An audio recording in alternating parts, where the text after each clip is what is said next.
David Zublick here with your Dark Outpost morning news update.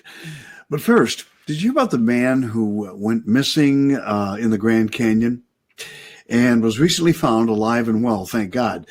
48-year-old Arturo Hernandez was found by a search and rescue helicopter about 2 p.m., and he was in stable condition. His sister was with him when they got separated, and she stated that she ran out of water shortly before he disappeared.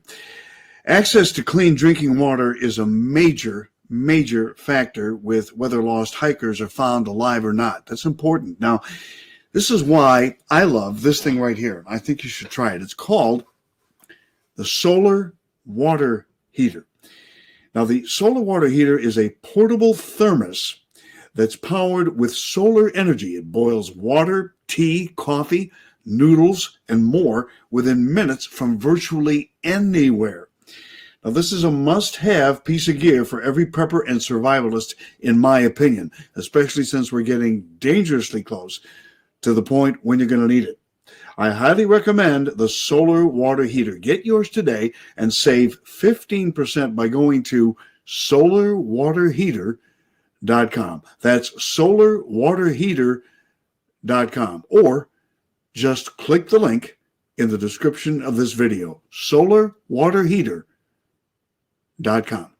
All right, let's turn to the news and see what is happening.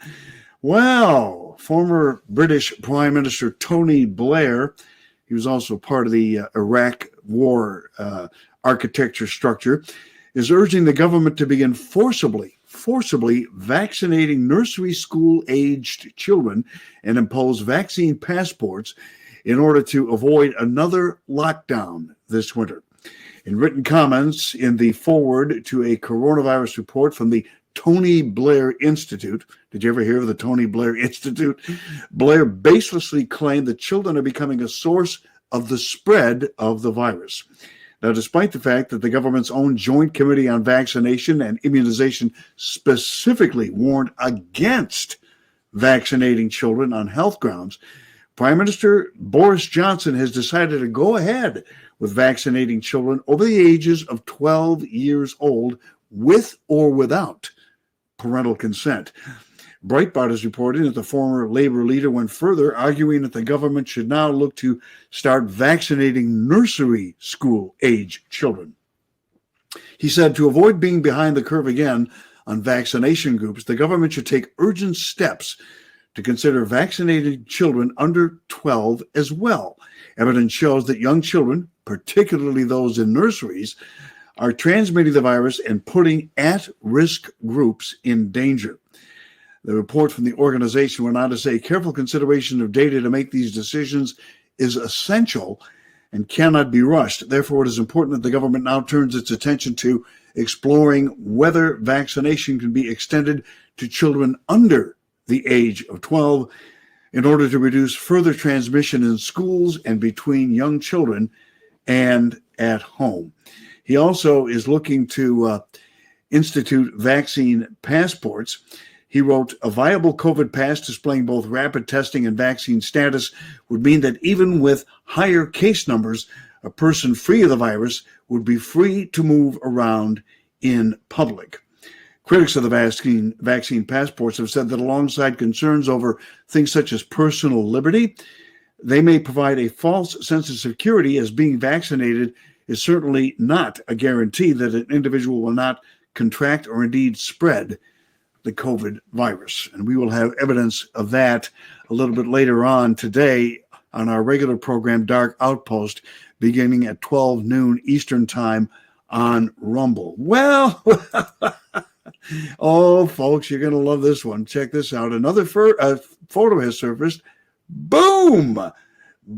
Another photo has surfaced of Canadian Prime Minister Justin Trudeau in blackface on the day of Canada's federal election.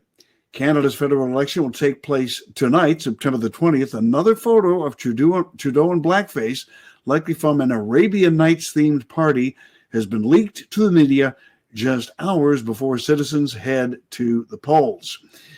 The Gateway Pundit is reporting that a previous photo of Justin Trudeau at an Arabian Nights themed party from 2001 previously surfaced, but it did not derail his political career.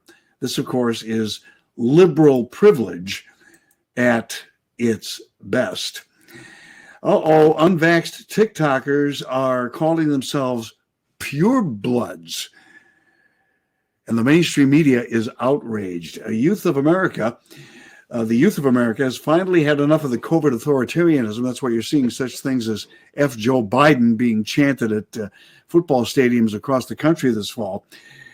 But the mainstream media is not too happy with the fact that the kids are speaking out. Unvaccinated TikTokers are calling themselves purebloods. The phrase was popularized by J.K. Rowling's Lord Voldemort in the Harry Potter series as a way to distinguish between those with pure wizard ancestry and everyone else. The new pure blood trend seems to have gotten a big boost from conservative TikToker influencer Lindsay Marie in a post shared last week, replete with hashtags like Harry Potter, pure blood, and unvaccinated. She said, "From now on, I refuse to be referred to as unvaccinated. I want everyone to call me pure blood." I wonder how long it's going to be, and probably not too long, before people who are referring to themselves as pure bloods as opposed to being unvaccinated are going to be called racists, bigots, vaccinophobes. Oh boy, that's coming up. Speaking of popular culture, Nicki Minaj has warned that something evil is behind the drive to censor information that counters the mainstream narrative on COVID.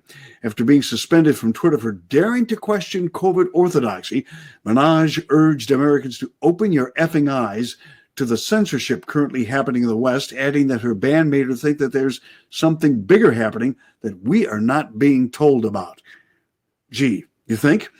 Natural News has reported that Minaj, the Trinidadian-born pop star, has made global news in recent days for tweeting in support of medical freedom, explaining that someone she knows became impotent after taking one of the controversial COVID vaccines and then urging her followers to pray and weigh the benefits of getting vaccinated.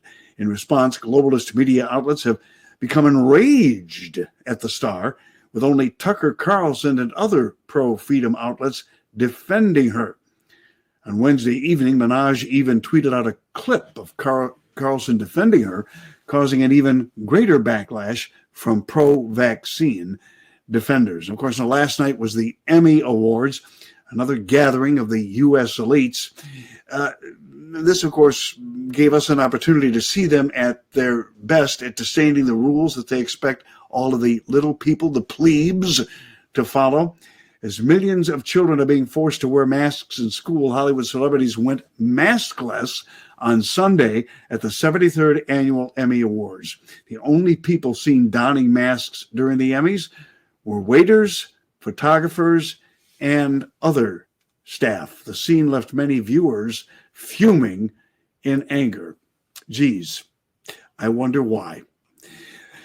All right, coming up today on Dark Outpost, a breaking news story.